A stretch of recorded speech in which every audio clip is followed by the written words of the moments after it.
Tapi seperti yang kamu sudah tahu, ini pun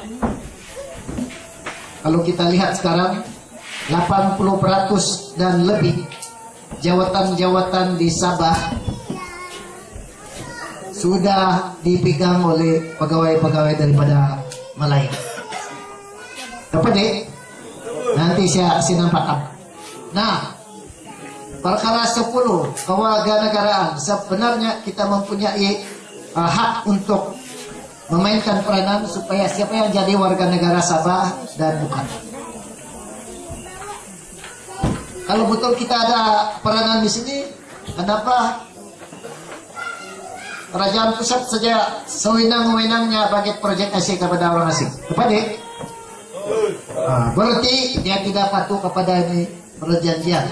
Perkara 11 mengenai cukai dan dana ekonomi keuangan kita Sabah atau kerajaan negeri yang berkuasa. Nanti saya akan bagi tahu kamu, walaupun kita ada kuasa ini, tetapi ini kuasa kita bukan lagi di tangan kita. Sekarang Kuala Lumpur yang pegang. Nah, hak-hak sebagai orang asal, karena ada itu batu sumpah, masih lagi lah, tidak terganggu. Jabatan pelajaran di Sabah, sebenarnya ini adalah di tangan negeri Sabah. Dulu kita ada Kementerian Pelajaran kan? Masih ingat kan? Tapi sekarang tiada sudah nih Kementerian Pelajaran, sekarang semua mau pergi ke KL. Begitu juga perkara 17 pun penting. Dia punya syarat di sini, kursi parlemen di Sabah tidak boleh kurang daripada Singapura punya. Saya tidak tahu berapa Singapura punya sekarang lah, tapi masa kita bergabung Singapura ada 15, saya rasa kita ada 17 ke 18 pada waktu itu, 16. Nah, perkara ini pun dia sudah main pusing-pusing. Nanti saya kasih tunjuk macam mana dia main pusing-pusing. Ya, main tipu lah. Perkara 18 ini pun yang di Pertuan Negara sudah jadi negeri. Kan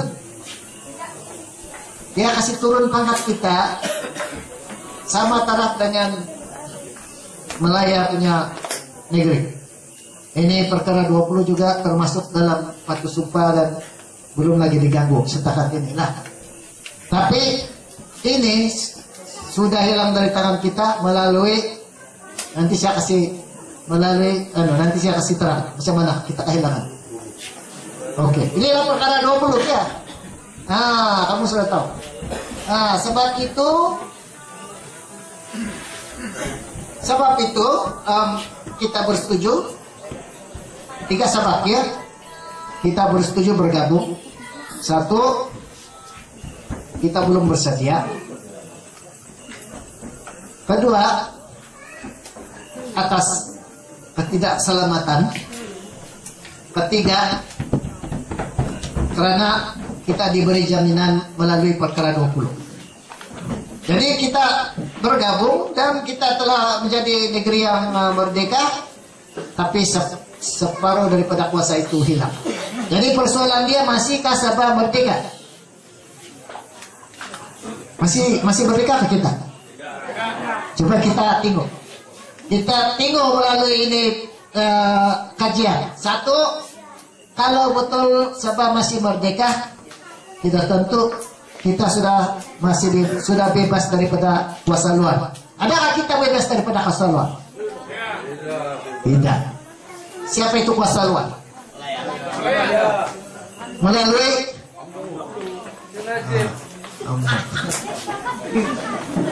kedua, kuasa kita ada kuasa menentu dasar keuangan. Siapa ada menentu? Siapa punya kuasa menentu dasar keuangan sekarang? Cokai-cokai.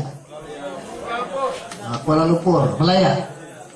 3, kuasa pilih pemimpin dan kerajaan.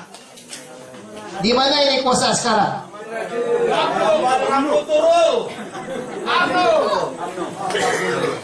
Bukan nomor dia.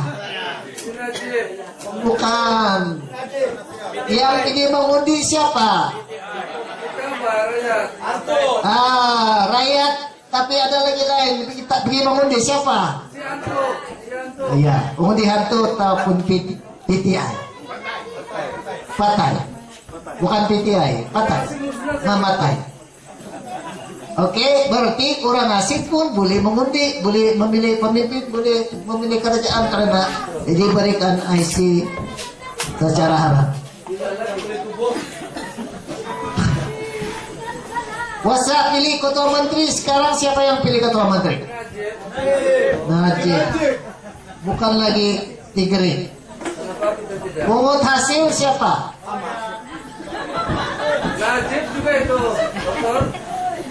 Kasihan kita bertiga tapi tiada kuasa kan? Kasihan sekali. Jadi gimana kuasa kita? Kenapa kita kehilangan? Ayo kita cek kenapa kita hilang kuasa. Pertama, kita hilang kuasa karena kita terlalu bergantung kepada kepimpinan Kuala Lumpur, kepimpinan orang luar. Kenapa kita bergantung kepada diorang? Karena pada waktu itu kita belum bersedia dia, betul kan? Jadi oleh sebab kita bergantung kepada diorang, berarti diorang macam pagar makan padi, diorang ambil kesempatan, bukan enggak? Diorang yang menjadi yang makan pagar padi. Karena kita terlalu bergantung kepada diorang, dia punya agenda sama kita berbeza, dia punya tujuan sama kita punya tujuan tidak sama. Kepentingan dia, kepentingan kita tidak sama. Kepentingan kita mau supaya kita yang berkuasa. Dia punya kepentingan, dia yang mau berkuasa di atas kita. Jadi bertentangan. Lama-lama kita kehilangan kuasa daripada kepergantungan ini karena kita belum bersedia pada waktu. Kedua, ini tidak payah. Kedua, macam mana kita kehilangan kuasa? Karena kita bersetuju bergabung. Bila mana kita bersetuju bergabung menubuh kerajaan pusat, kita secara otomatis menyerahkan separuh kuasa kemerdekaan kita kepada kerajaan pusat. Setuju? Setuju. Berarti kuasa bukan di tangan kita lagi. Secara otomatis separuh daripada kuasa itu pergi kepada peringkat pusat. Macam mana lagi kita kehilangan kuasa? Next.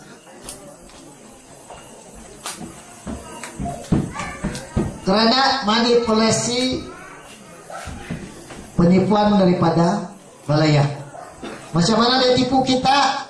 Pandai.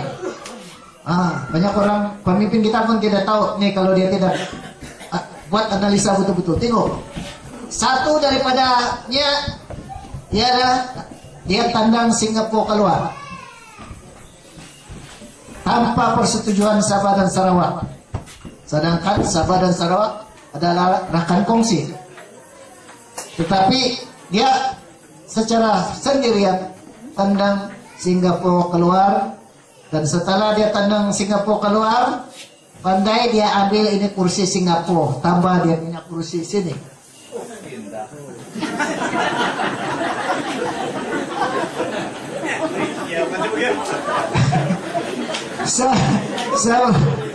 Sebelum perkataan apa itu?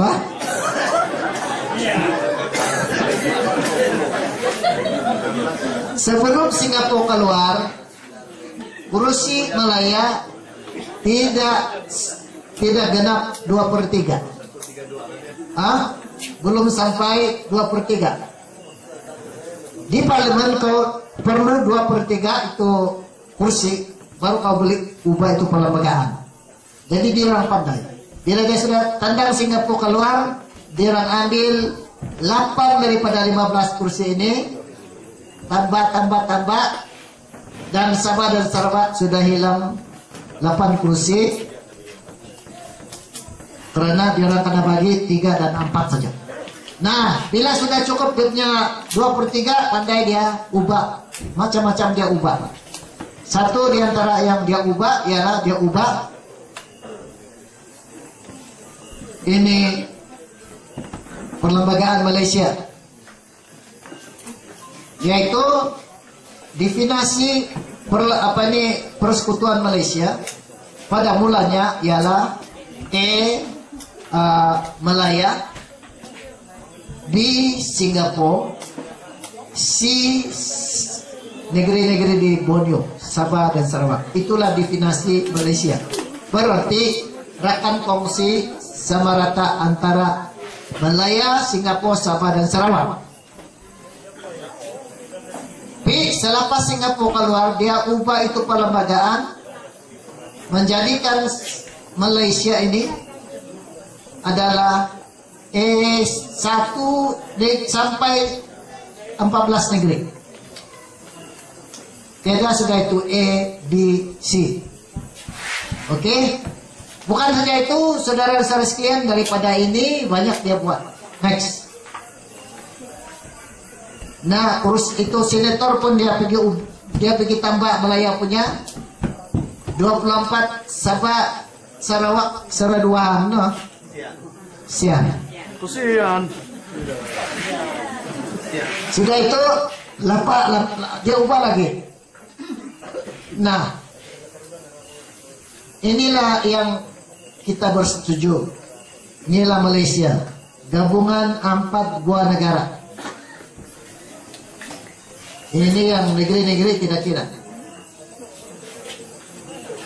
Inilah yang bergabung menubuhkan kerajaan Malaysia. Bukan ini negeri-negeri.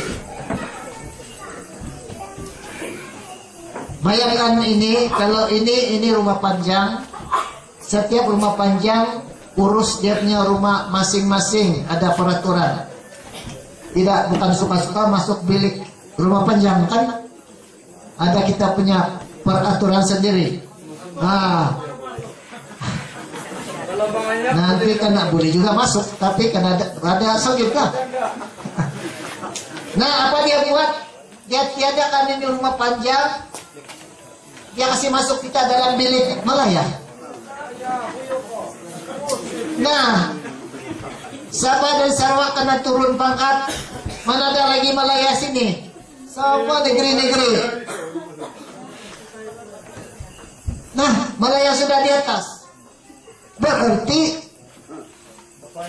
ini proyek nama saja Malaysia, tetapi sebenarnya ini mau ambil alih Sabah dan Sarawak di atas nama Malaysia, betul kan? Betul. Ya, betul itu. Sian. Kasihan bagi kita. Kita tentang itu. Ini kali apa? Tapi dulu kita tidak paham ya. Apa yang next? Mana boleh dia kasih turun pangkat kita? Karena daerah kita di Keningau pun 3 negeri boleh masuk. Yes, betul. Kau tengok, Perlis, Pulau Pinang, Melaka boleh masuk Keningau, masuk lagi ada bilik yang tinggal. Satu saja dia lawan. Tapi di Keningau apa yang kita ada? 3 adun, 1 parlemen. Paling-paling Dio. Apa yang diorang ada? Perlis saja ada raja, ada menteri pasar. 15 tahun kalau semua kita campur 83 dia punya wakil rakyat dan 26 wakil parlemen. Tapi Keningau lebih besar daripada ini negeri-negeri. Kita tukar itu, Bos. Sian dia. Tengok.